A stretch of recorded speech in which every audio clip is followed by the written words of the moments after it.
Hello students, चलिए आज हम क्वेश्चंस करेंगे electric field and electric charge के। न्यूमेरिकल्स करना स्टार्ट करते हैं। हमारा फर्स्ट न्यूमेरिकल है a particle of mass m carrying charge plus q1 is revolving around a fix charge minus q2 in a circular path of radius r। Calculate the period of revolution. Question क्या कह रहा है तो इसको समझाते पहले diagrammatically थोड़ा समझाते हैं इसको।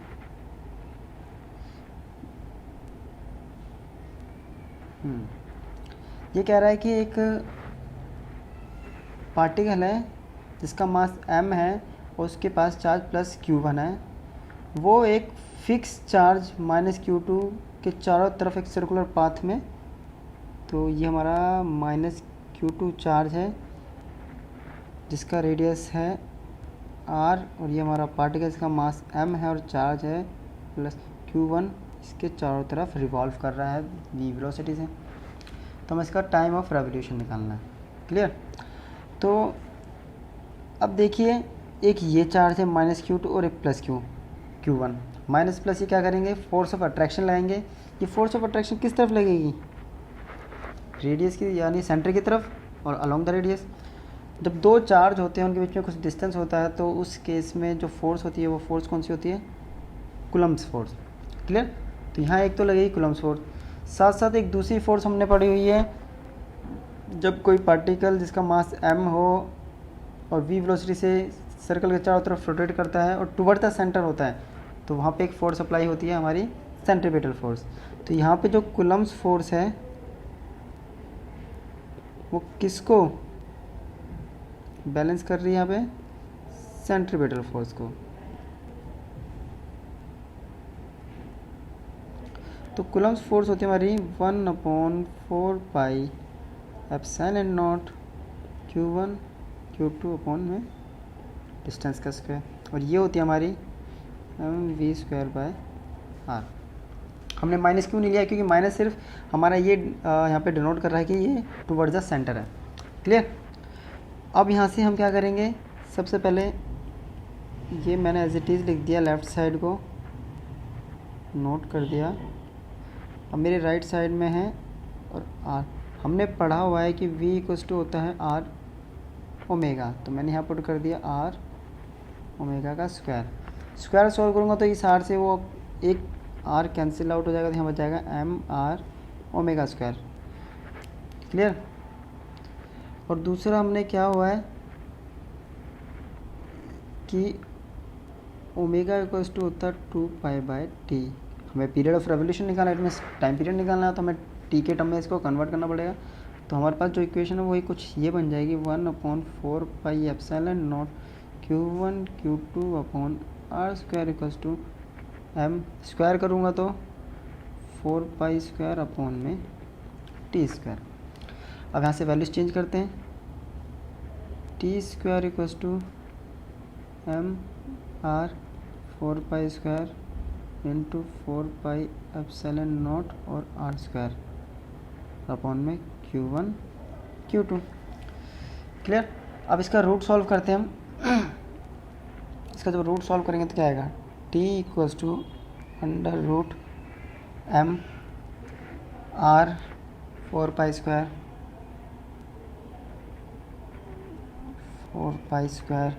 Into 4π epsilon not r square upon में q1 q2। क्लियर?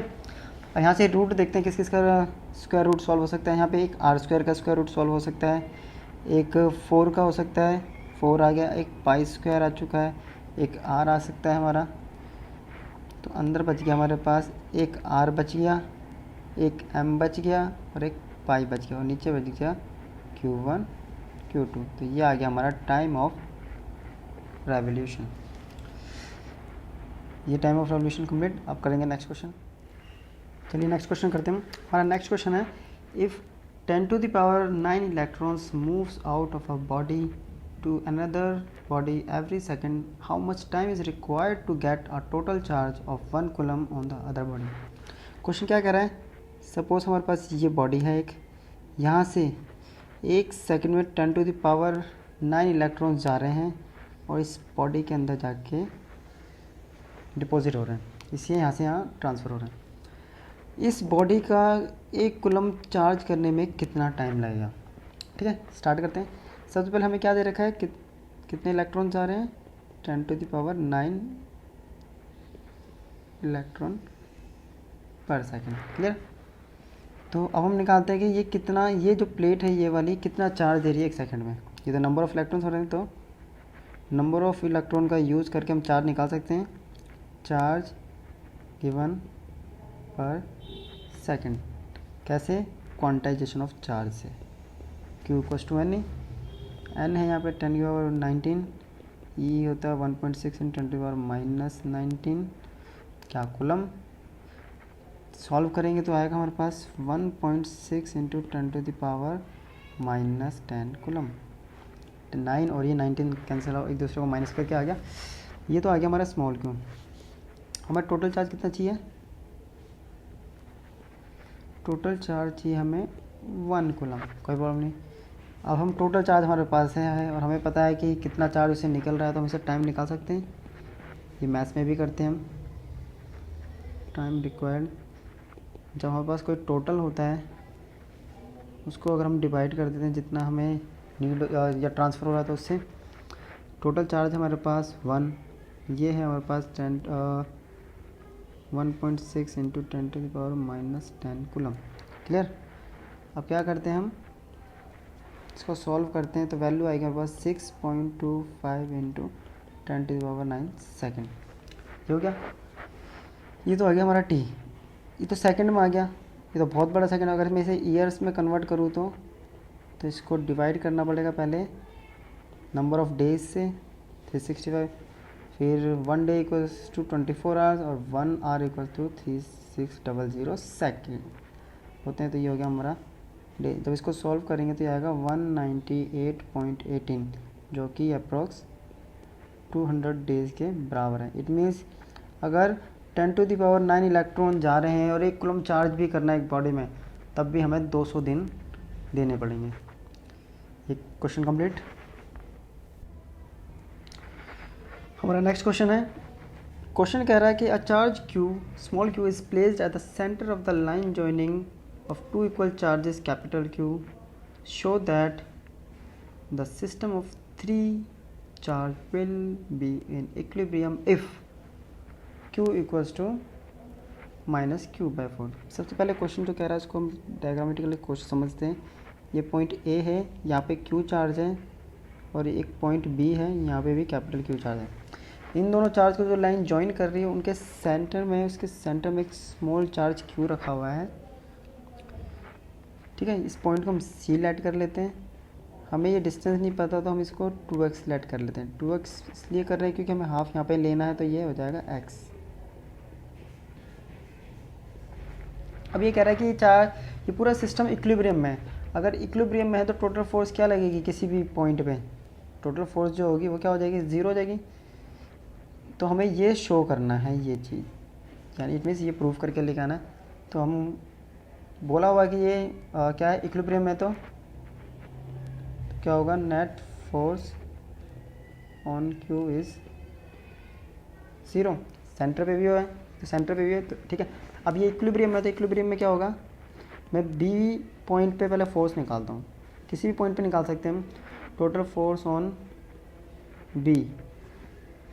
अब B पे क्या होगा? एक तो ये C पे जो चार्ज रखा है इसकी वजह से फोर्स लगेगी, और जो A पे चार्ज रखा है इसकी वजह से।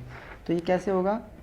F of BC plus F of AB = 0 equilibrium में।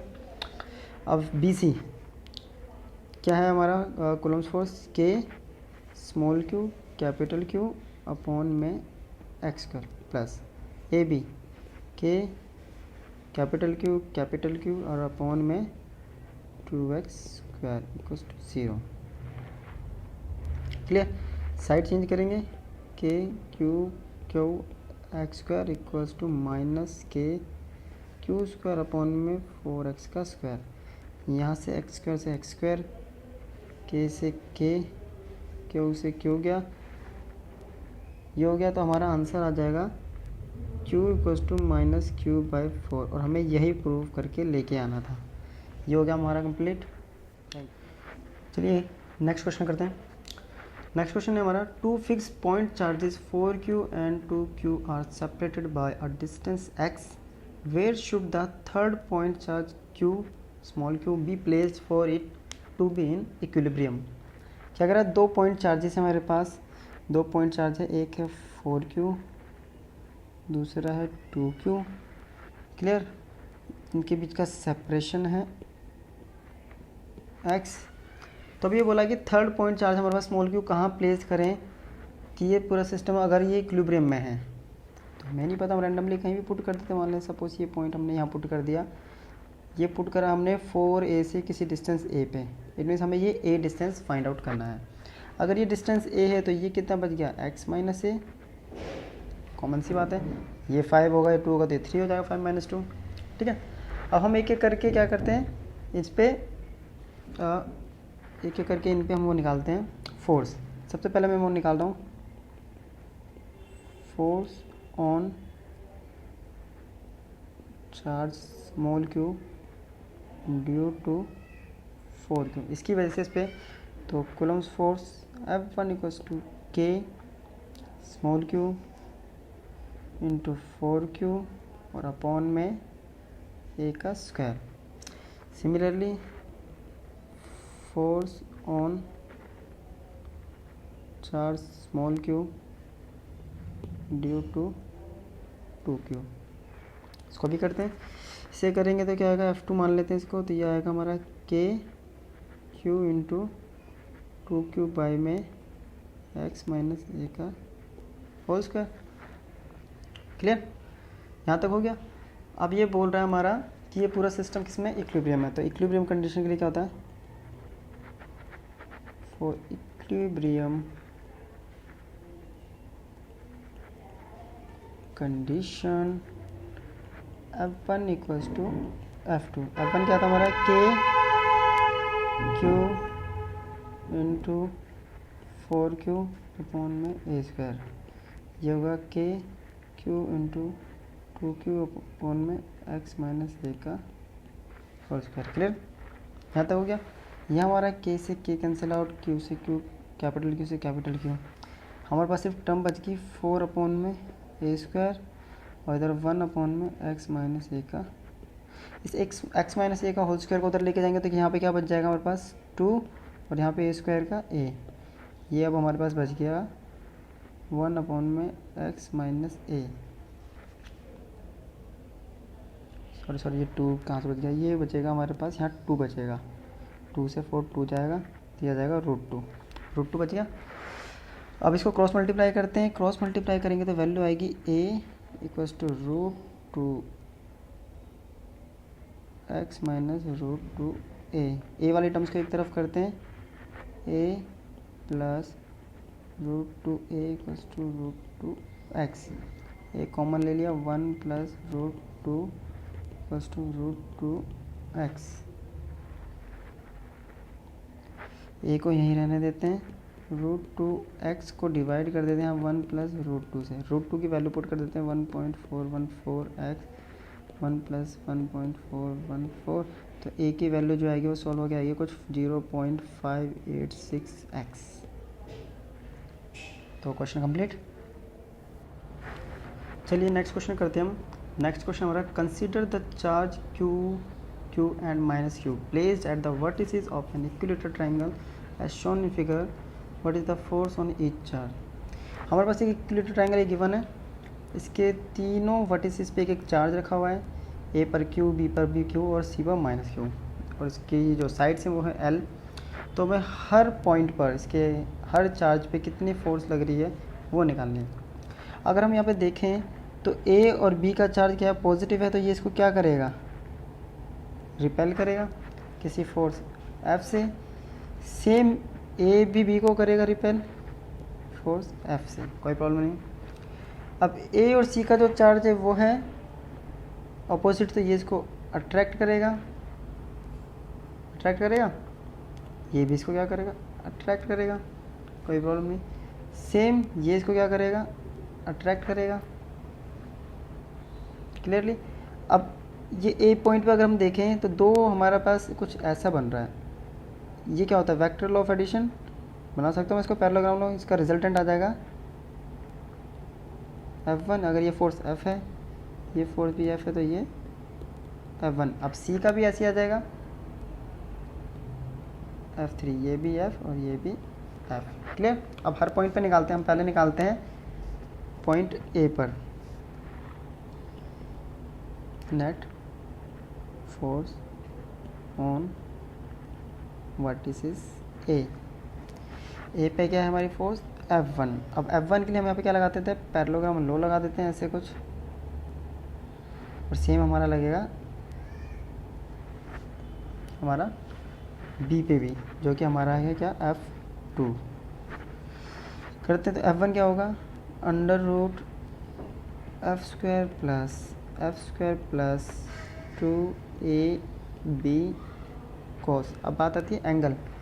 ये एंगल 60 है तो ये कितना होगा 120, तो ये हो गया cos 120। cos 120 की वैल्यू कितनी होगी, F² 2F² हो गया, यहाँ भी 2F² हो गया। cos 120 की वैल्यू -1/2, अंडर रूट 2 से 2 कट गया, ये आ गया 2F² -F²। अब इसकी आती है एक चीज़ और रहेगी इसकी डायरेक्शन। अब F1 की डायरेक्शन और BC एक दूसरे के पैरेलल है, तो इसकी डायरेक्शन क्या होगी, अलोंग BC, अलोंग BC। इसे लास्ट में लिख देंगे। अब ये हो गया हमारा 2F² -F², बचेगा हमारा F², उसको रूट से निकाल देंगे तो आ जाएगा हमारा F, वो भी कहाँ, अलोंग BC। F1 निकल गया।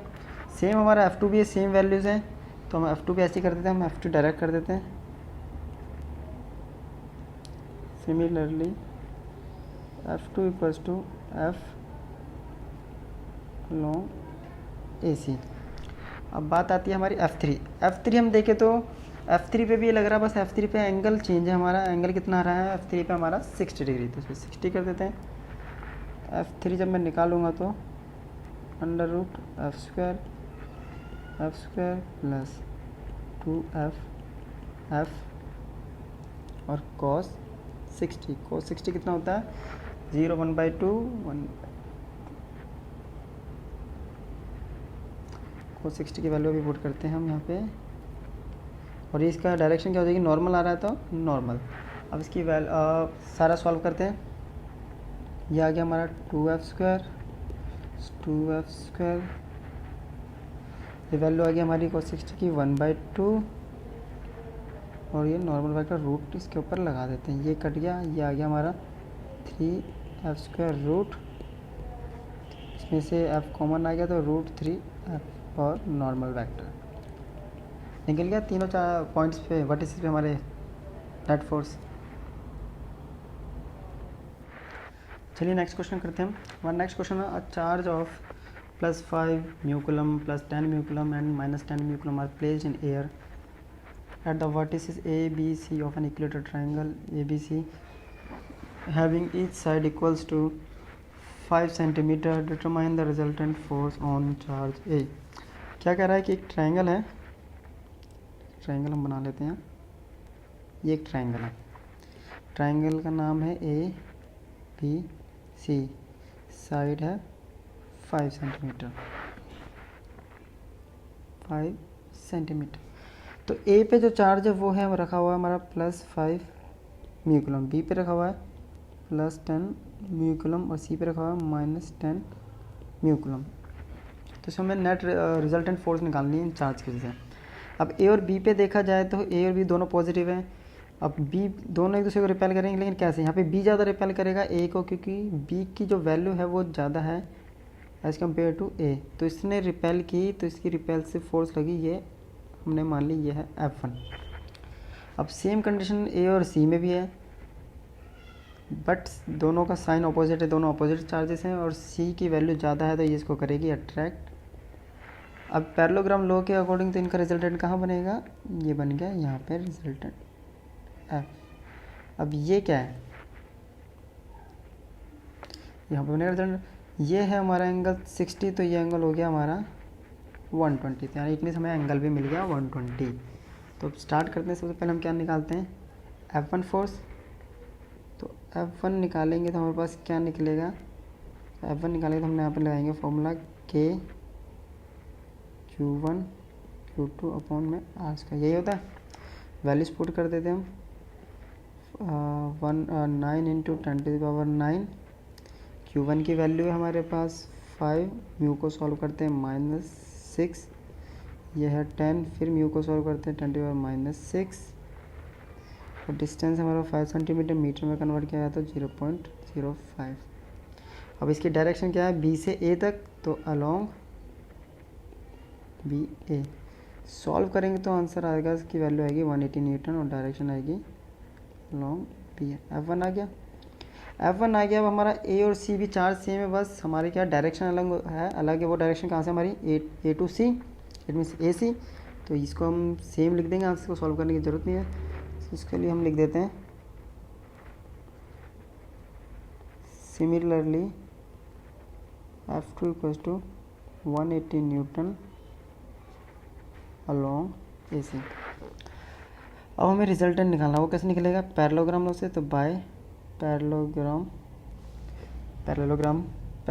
लॉ क्या कहता है कि नेट रिजल्टेंट जो होता है वो होता है a² plus b² plus 2ab cos theta है 120। अब यहाँ पे हमारे पास F1 आया है 180, F2 आया 180, 2 इंटू 180 इंटू 180 इंटू कॉस 120 होता है -1/2, इससे ये कैंसिल किया गया, 180 स्क्वायर माइनस 180 स्क्वायर, ये कैंसिल, तो 180 कॉमन आ गया, तो फोर्स आ गया हमारी 180 न्यूटन। और इस फोर्स की डायरेक्शन क्या होगी, अलोंग BC, अलोंग, क्योंकि BC के पैरेलल है, तो अलोंग ना लिख के अलोंग लिख लो, या फिर पैरेलल टू अलोंग और पैरेलल टू BC, ये हो गया। अब हमें इसमें निकालनी है डायरेक्शन, क्या निकालनी है, अब डायरेक्शन का फॉर्मूला हमने पढ़ा हुआ है 11th, tan beta equals to होता है B sin थीटा अपॉन में A plus B cos theta. F2 है 180, sin 120 होता है √3/2, यह है 180 और ये अभी मैंने बताया था -1/2, ये हो गया 90, ये भी हो गया 90। तो हमारे पास बचा है यहाँ पे 90√3 अपॉन में 180 माइनस 90, उसका माइनस आ गया, या फिर क्या बच गया, 90√3 अपॉन में 90 कट गया, तो tan बीटा आ गया √3, तो बीटा इक्वल्स टू आ गया हमारा tan inverse √3, tan inverse √3 means 60 degree. तो ये क्वेश्चन भी हो गया हमारा कंप्लीट। चलिए नेक्स्ट क्वेश्चन करते हैं हम। हमारा क्वेश्चन है the sum of 2 point charges is 7 mu coulomb, they repel each other with a force of 1 newton when kept 30 centimetre apart in free space, calculate the value of each charges. क्या कह रहा है, हमारे पास दो charges का सम 7 है, अगर हम एक चार्ज x मानते हैं तो दूसरा चार्ज क्या हो जाएगा 7 - x, तो ऐसे करके चलना पड़ेगा हमें। हम करते हैं लेट 1 चार्ज, इसको हमने मान लिया Q1 equals to x mu coulomb, तो ये हो गया x इंटू 10⁻⁻6 कूलम। तो अदर चार्ज कितना हो गया, या 7 - x म्यू कूलम, तो 7 - x टू 10⁻⁻6 कूलम। क्लियर हो गया। अब यहाँ पे हमारी क्या निकालना है, हमें इसका डिस्टेंस निकालना है, वो हमें नहीं पता, वही हमें निकालना है। क्लियर, यानी हमें चार्जेस की वैल्यू निकालनी है, चार्जेस निकालनी है, उनके बीच का सेपरेशन कितना देगा, दे रखा है सेपरेशन हमें दे रखा है यहाँ पे 30 सेंटीमीटर, तो मीटर में करूँगा तो 0.3 मीटर। और इन दो चार्जेस की वजह से जो नेट फोर्स लग रही है हमारी वो है 1 न्यूटन। इट मीन्स यहाँ पे किसके करेंगे हमारा कूलम्ब्स लॉ क्या कहता है कि F equals to K⁴ clear. तो हमने ये कूलम्ब्स लॉ लगा दिया। अब कूलम्ब्स हमें लगा दिया हमारे पास, लेकिन बट हमें कूलम्ब्स फोर्स की वैल्यू दे रखी है 1 न्यूटन। तो it means F equals to हो गया हमारा 1, K की वैल्यू हमें पता है 9 × 10⁻⁹। क्लियर। एक चार्ज हमने लेट किया है x × 10⁻⁻6, दूसरा चार्ज हमने हमारे दे रखा है 7 - x × 10⁻⁻6, कोई प्रॉब्लम नहीं, और डिस्टेंस हमारे पास 0.3। अब इसको सॉल्व करूँगा तो ये आ जाएगा 9, 10⁻⁻6 -6 हो गया -12, तो ये हो जाएगा 9 - 12। यहाँ आ गया मेरे पास x × 7 - x बच गया। ये 0.3 का स्क्वायर करूँगा तो ये हो जाएगा 3 का स्क्वायर 9 और पॉइंट का -2। क्लियर। इस वैल्यू को मैं यहाँ पे क्रॉस मल्टीप्लाई करता हूँ तो आएगी 9 × 10⁻² इक्वल्स टू 9 × 10⁻³ आ गया यहाँ पे। क्लियर। -3 ये आ गया और ये आ गया x × 7 - x, 9 से 9 ख़त्म। क्लियर, कोई प्रॉब्लम नहीं है। ये -10⁻³ इधर जाएगा तो ये कितना हो जाएगा हमारा -3 जाएगा, ऊपर -3 हो जाएगा +1, तो यहाँ पे हमारी वैल्यू आ जाएगी ओनली 10। ये कट गया, ये आ गया 10, यहाँ पे -2 था, ये आ गया 10, -2 ये आ गया 10, 10 हो गया ख़त्म। यहाँ पे वैल्यू आ गई x × 7 - x। अब क्या करते हैं, इसको करते हैं हम ब्रैकेट ओपन, 10 = 7x - x। ये क्वाड्रेटिक इक्वेशन बन रही है हमारी, x² - 7x और +10 = 0। चलिए इसको सॉल्व करते हैं, x² - 2x - 5x और +10 = 0। x इसमें से x कॉमन आ गया तो x - 2, 5 कॉमन आ गया तो x - 2 = 0। x से -2 आ गया एक वैल्यू और एक वैल्यू आ गया x -, तो हमारे पास यहाँ पे दो वैल्यू आ गई, x = 2 म्यू कूलम और दूसरी आ गई x = 5 म्यू कूलम। निकल गया हमारे दोनों चार्जेस। यही हमें निकालना था कि दोनों चार्ज कितने हैं, और 2 और 5 का सम होता है 7। तो ये भी कंप्लीट। चलिए नेक्स्ट क्वेश्चन करते हैं। नेक्स्ट क्वेश्चन है हमारा, the electric field components in figure are Ex = αx to the power 1/2, Ey = Ez = 0, in which alpha = 800 Newton per coulomb meter 1/2. Full stop. Calculate first the flux phi through the cube, second the charge within the cube. Assume that A = 0.1 मीटर। एक cube दे रखा है हमें, ये एक coordinate system है, मेरे पास एक क्यूब रखा हुआ है। तो इसमें क्या बोला, जो इलेक्ट्रिक फील्ड है कि कंपोनेंट सिर्फ x डायरेक्शन में है, तो y और z ऑलरेडी 0 दे दिया, तो हमें सिर्फ x डायरेक्शन में सॉल्व करना है।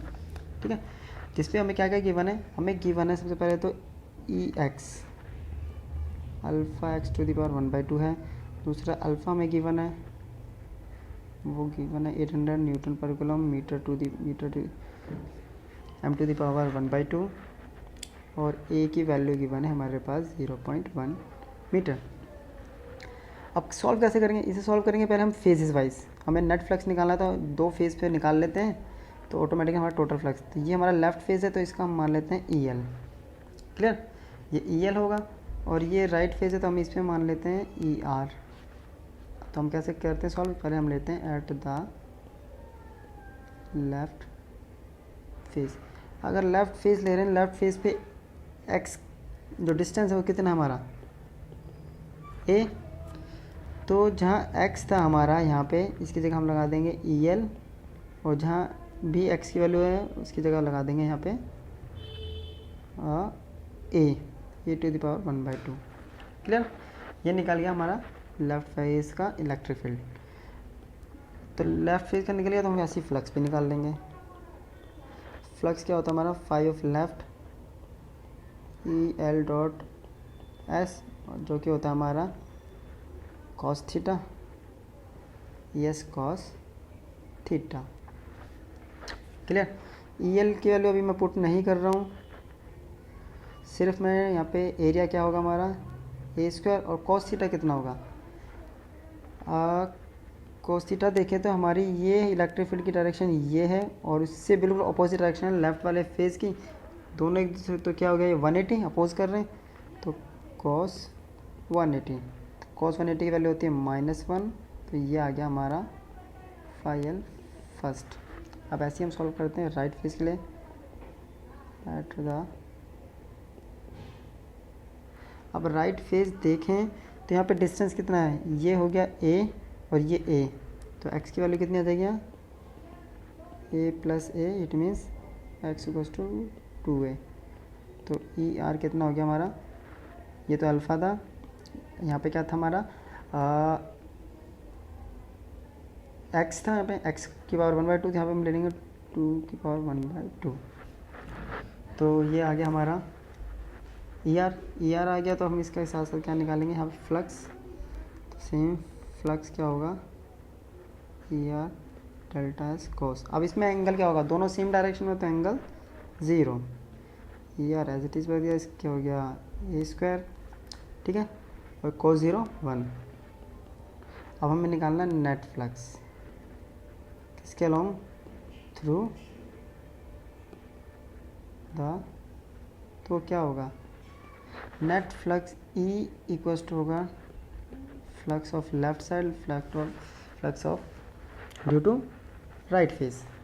अब लेफ्ट का फ्लक्स आया था हमारा -EL a², और इसका आया था ER a²। सबसे पहले तो इसमें क्या कॉमन आ रहा है हमारा a²। अगर मैं इसमें से a² कॉमन ले लेता हूँ तो मेरे पास बच गया ER माइनस EL। अब मैं इन दोनों की वैल्यू पुट करता हूँ। ER की जो वैल्यू आई थी वो आई थी मेरे पास अल्फ़ा 2a की पावर 1/2, और EL की वैल्यू आई थी अल्फ़ा e की पावर 1/2। अब अल्फ़ा भी कॉमन आ गया, तो यहाँ बच गया 2a 1/2 माइनस, अगर इसको सॉल्व करता हूँ मैं इस पावर को, तो क्या आएगा मेरे पास 2 की पावर 1/2, a की पावर 1/2 माइनस a की पावर 1/2, तो इट मीन्स a की पावर 1/2 भी कॉमन, अल्फ़ा a की पावर 1/2, यहाँ बच गया 2 की पावर 1/2 मीन्स √2 और -1, a की पावर 1/2 और a² क्या आ गया, a की पावर 5/2 अल्फ़ा 1.414 -1। अब यहाँ पे सबकी वैल्यूज पुट कर देते हैं हम। a की वैल्यू दे रखी है हमारे पास 0.1 पावर 5/2, 0.1 की पावर 5/2, अल्फ़ा की वैल्यू दे रखी है 800, और इसको माइनस करेंगे तो क्या आ जाएगा 0.414। इसको सॉल्व करेंगे तो वैल्यू आएगी हमारा 1.05 न्यूटन मीटर स्क्वायर पर कूलम। ये तो आ गया हमारे पास ये। अब सेकंड पार्ट हमें क्या बोला था, सेकंड पार्ट में हमें निकालना था charge with in the cube. Charge with in the cube second part, तो उसके लिए हम लगाएंगे बाय गॉस थ्योरम अप्लाई करेंगे। तो गॉस थ्योरम क्या कहता है कि चार्ज जो होता है, फ्लक्स जो है वो चार्ज के 1/ε टाइम्स होता है। तो ये हो गया हमारा फ्लक्स हम ऑलरेडी निकाल चुके हैं, अभी इसकी वैल्यू बाद में पुट कर देंगे। तो यहाँ से हमें चार्ज निकालना है, तो हो जाएगा ε0 इंटू फ्लक्स, ε0 इंटू फ्लक्स आ गया। तो ε0 की वैल्यू हो गया हमारा 1/4 पाई टू 9 × 10⁹ फ्लक्स की वैल्यू हम निकाल चुके हैं 1.05। सॉल्व कर देंगे 9.27 इंटू 10⁻⁻12, ये आ गया हमारा चार्ज। ये था, ये क्वेश्चन बहुत इंपॉर्टेंट है, काफ़ी बार CBSE में पूछा गया है। कंप्लीट हो गया क्वेश्चन हमारा। चलिए नेक्स्ट क्वेश्चन करते हैं। नेक्स्ट क्वेश्चन हमारा, 2 charged conducting spheres of radii R1 and R2 connected to each other by a wire, find the ratio of electric field at the surface of the two sphere। तो इसको थोड़ा समझाते हैं ज़रा। ये हमारे पास 2 स्फीयर हैं, एक का रेडियस है R1, इसका रेडियस है R2। इन दोनों को किसी वायर से कनेक्ट कर दिया है। यहाँ से चार्ज ट्रांसफ़र हो रहा है फर्स्ट से सेकंड पर। अगर इसका चार्ज Q1 मान लेते हैं तो Q2। तो चार्ज कब से कब तक ट्रांसफ़र होता है, जब तक चार्ज सिर्फ तभी ट्रांसफ़र होगा when V1 equals to, it means दोनों का पोटेंशियल सेम हो जाएगा, उसके बाद चार्ज ट्रांसफ़र होना बंद हो जाएगा। तो V1 इक्वल्स टू V2। अब V1 equals to V2, V का फॉर्मूला होता है K Q1 अपॉन में R1, और इसका फॉर्मूला होता है K Q2 अपॉन में R2। यहाँ से K से K कैंसिल, तो हमारे पास एक रेशियो आ गया Q1/Q2 equal to R1/R2। Clear. अब इसने बोला है कि हमें रेशियो निकालना है इलेक्ट्रिक फील्ड का दोनों के सरफेस से, तो हम निकाल देते हैं रेशियो ऑफ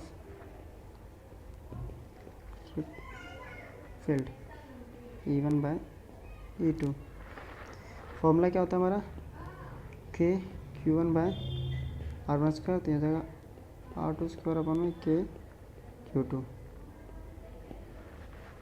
क्लियर। तो हमारा E1/E2 कस्ट हो गया Q1/Q2 इंटू R2² R1²। तो Q1/Q2 था हमारा R1/R2 से ये ख़त्म, इससे ये कैंसिल, तो आ गया हमारा R2/R1। E1/E2 का रेशियो आ गया हमारा R2/R1। तो ये भी कंप्लीट हो गया हमारा। चलिए नेक्स्ट क्वेश्चन करते हैं हम। हमारा नेक्स्ट क्वेश्चन है to concentric metallic spherical shells of radii r and 2r are given charge q1 and q2 respectively. The surface charge densities on the outer surface of the shell are equal. Determine the ratio q1 ratio q2। क्या कह रहा है, हमारे पास दो sphere हैं, एक sphere ये, एक स्फीयर ये, दो कॉन्सेंट्रिक स्फीयर है हमारे पास। तो पहले एक का रेडियस है r और दूसरे वाले का रेडियस है 2r। क्लियर। कह रहा है कि इनकी सरफेस चार्ज डेंसिटी सेम है अगर, तो इनका हमें क्या निकालना है, रेशियो निकालना है Q1 Q2। तो हमने पढ़ा हुआ है सरफेस चार्ज डेंसिटी क्या होता है, sigma equals to Q by area. अब मैं फर्स्ट स्फीयर के लिए करूँगा surface charge density of sphere having radius capital R। तो कितना होगा इसका, सिग्मा इक्वल्स टू Q1, इस पे चार्ज कितना है Q1 और इस पे है Q2। Q1 अपॉन में स्फीयर का आपका सरफेस एरिया कितना होता है 4πR का स्क्वायर फर्स्ट। सेम अब हम करेंगे सेकंड के लिए, तो surface charge density of sphere having कितना रेडियस है इसका, रेडियस 2r, रेडियस 2r। तो कैसे करेंगे अब इसको, सेम Q2 अपॉन में 4π2r का स्क्वायर। तो कितना आ गया Q2 अपॉन में 4π/4r²। क्वेश्चन मिल गई। अब दोनों क्या करें, कंडीशन हमें ये दे रखा है कि ये दोनों इक्वल हैं। दोनों जब इक्वल हैं, इक्वल है तो क्या हो जाएगा हमारा Q1 अपॉन में 4πr² इक्वल हो जाएगा Q2 अपॉन में 4π/4r²। क्लियर। 4π से 4π कैंसिल, r² से r² कैंसिल, तो Q1/Q2 का रेशियो कितना आ गया, कुछ टू 1:4। ये हो गया हमारे कुछ क्वेश्चन ख़त्म। अब कुछ क्वेश्चन हम बाकी क्लासेस में करेंगे डिस्कस। Thank you.